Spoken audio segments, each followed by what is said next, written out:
Hello, ladies and gentlemen, and welcome to a brand new episode of Mark Talks Football. No, Mark Talks Wrestling. There we go. And this is the Kayfabe Report, where we are going to be discussing exactly what's gone down and what's happened in the world of Wrestlepalooza.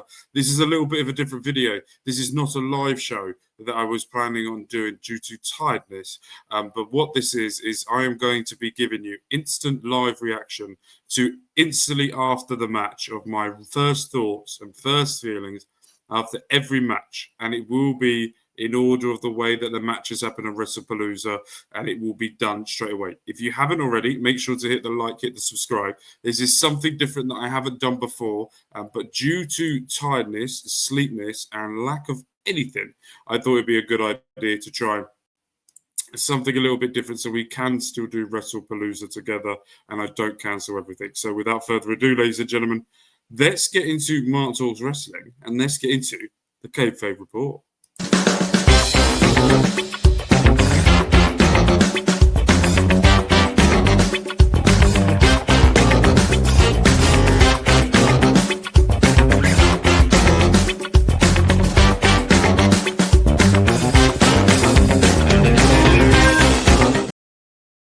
So we are now ushering in a new era of the ESPN era.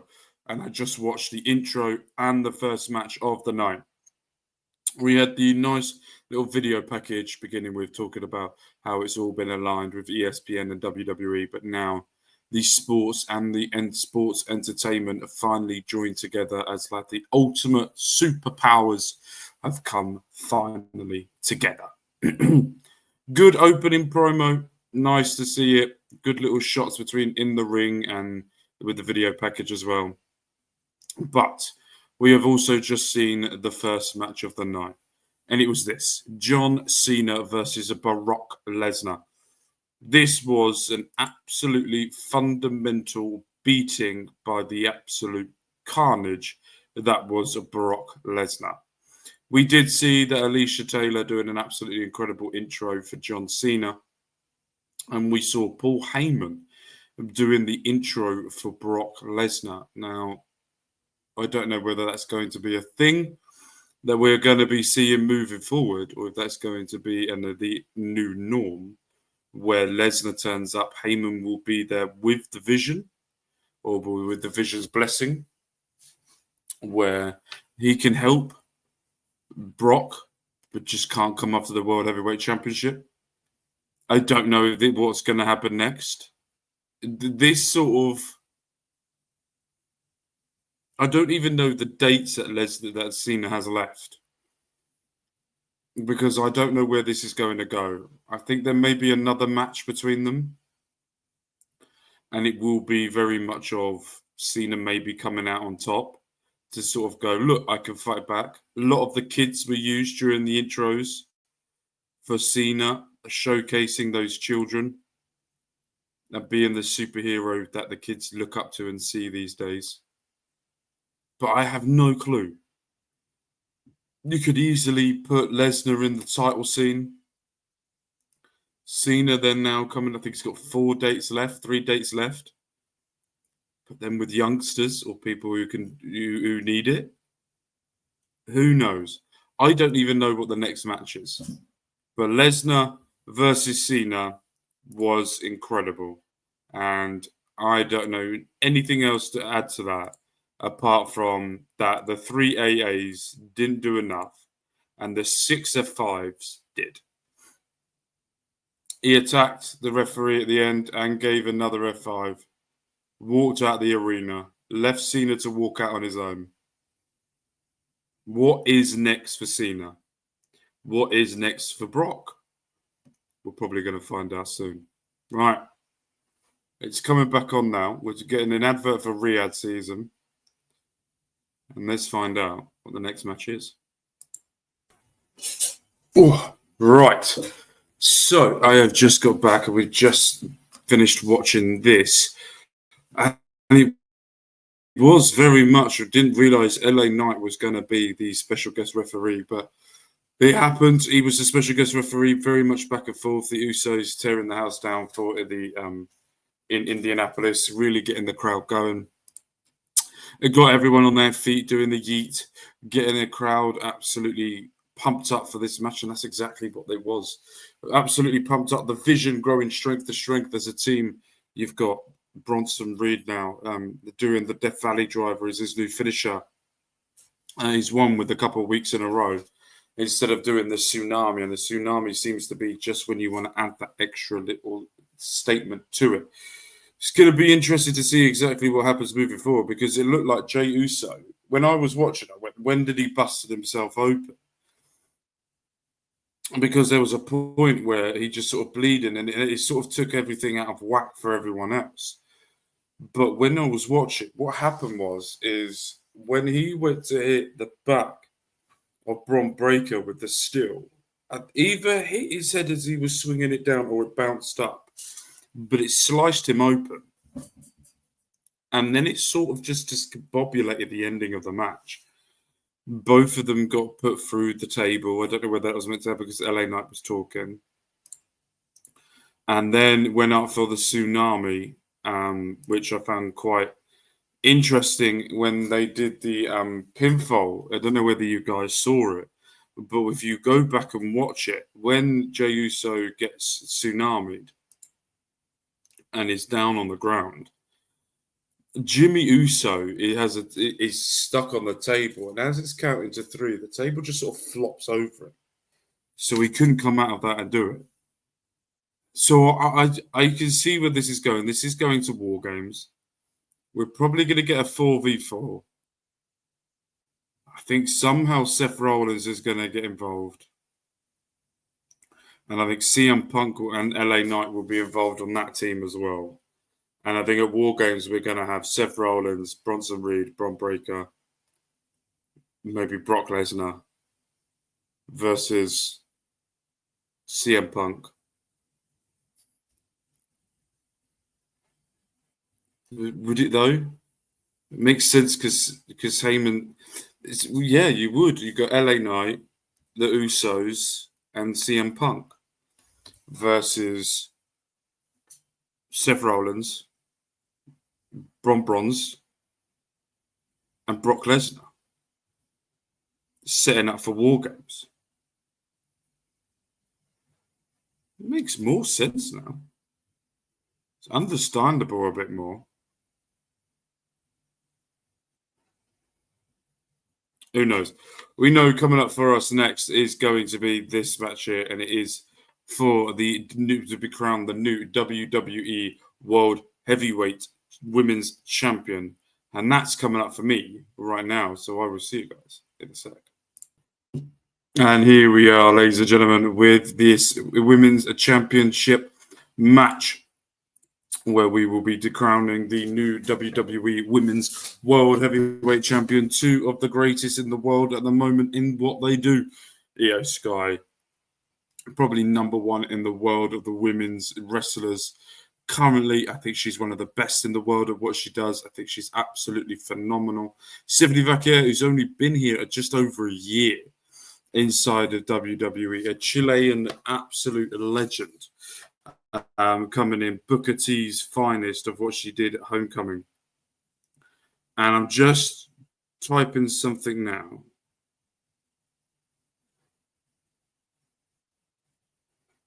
Hold on. So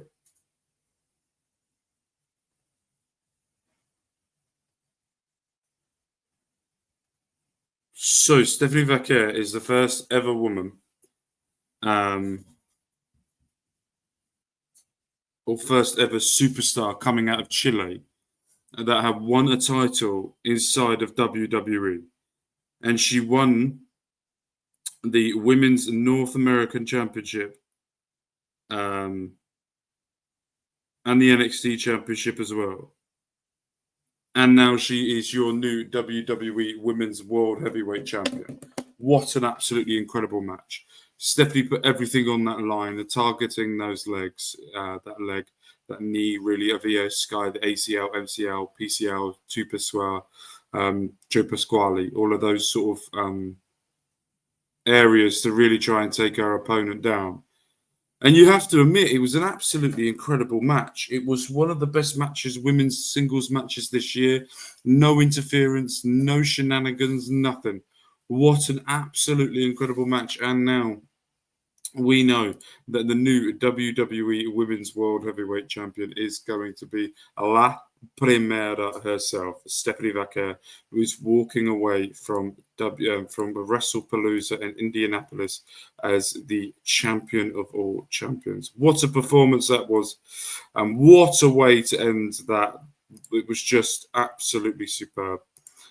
We cannot complain about this match whatsoever. Iyo Sky, I would like to have a little bit of a rematch for that. We got it, but selfishly, I would love to see that match again. But that's just me, because I thoroughly enjoyed that. You've got so many opportunities now for things to happen in the future. We've got coming up for you next week on Friday Night SmackDown, we have Tiffany Stratton versus Nia Jax versus Jade Cargill for the WWE Women's Universal Championship. And now winner of that will be going to Crown Jewel to be facing Stephanie Vaquer or whoever it could be for that, to be that champion of champion things that they do in the women's division in Crown Jewel. And then we, at this precise moment, it is going to be Seth freaking Rollins versus the WWE Universal Champion in Cody Rhodes at this precise moment. But anything could change here on out. We know now that the penultimate match, the second match before the main event,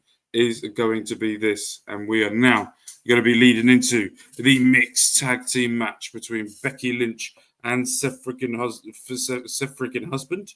That is her husband, versus AJ Lee and CM husband for this. So without further ado, let me go and watch it.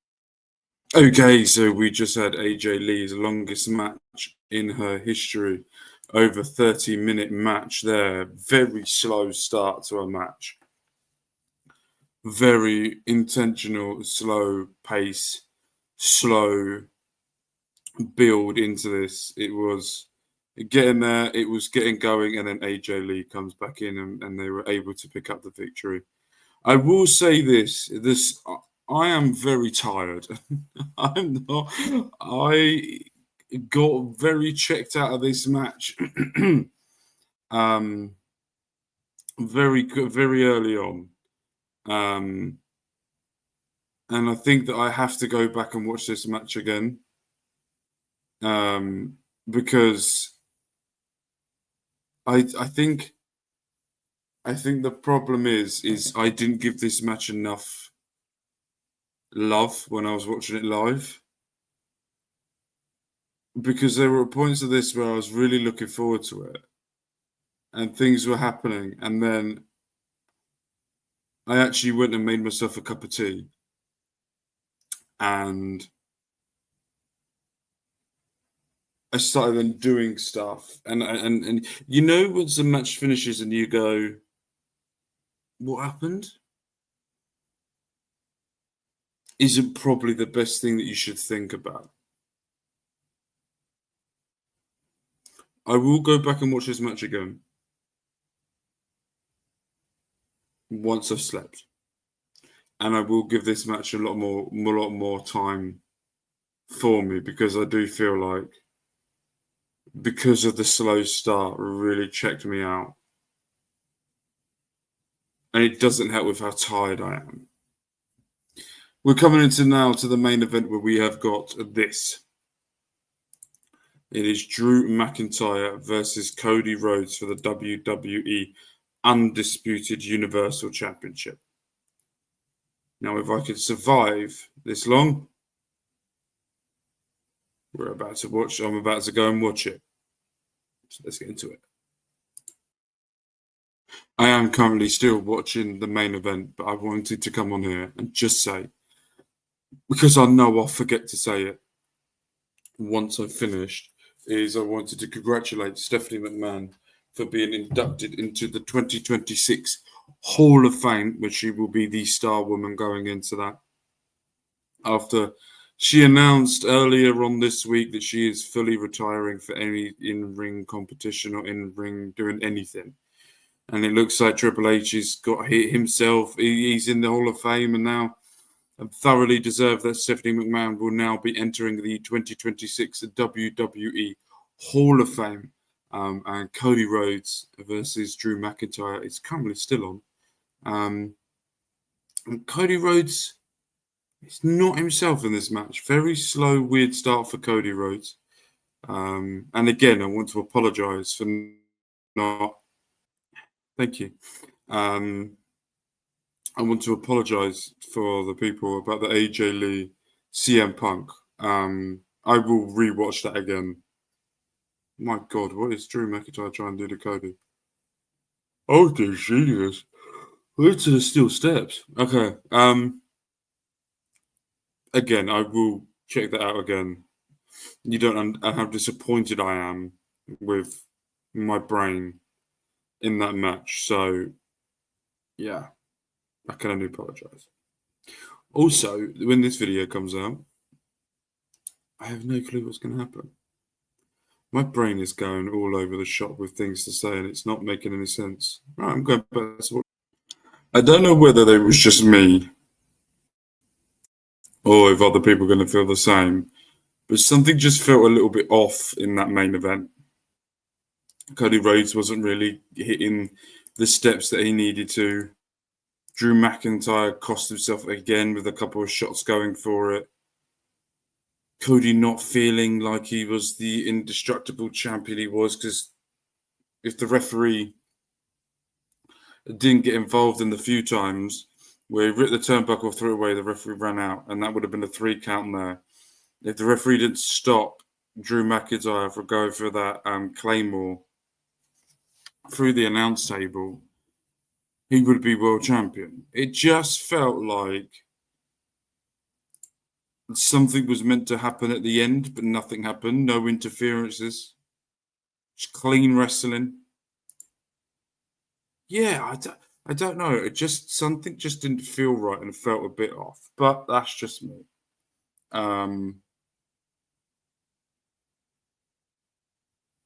It just didn't feel great. So that is going to be it. That is going to be the kayfabe report here today. Normally we do it on Sundays. We are now just doing the post show instead. So thank you guys ever so much for watching. We will be back Monday for WWE 2K25, where we are building to Survivor Series. And on the 6th of October, we have a massive announcement coming towards you regarding the future. So make sure you're there for that. Make sure you follow us down below where you can see the ticker along to get a notification for when we go. I'm going to give Wrestlepalooza a 3.5 out of 5. Just a couple of things just didn't land right with me. I have to watch it again just to make sure it was the show, not me. But thank you guys so much for watching. I'm now going to go to bed.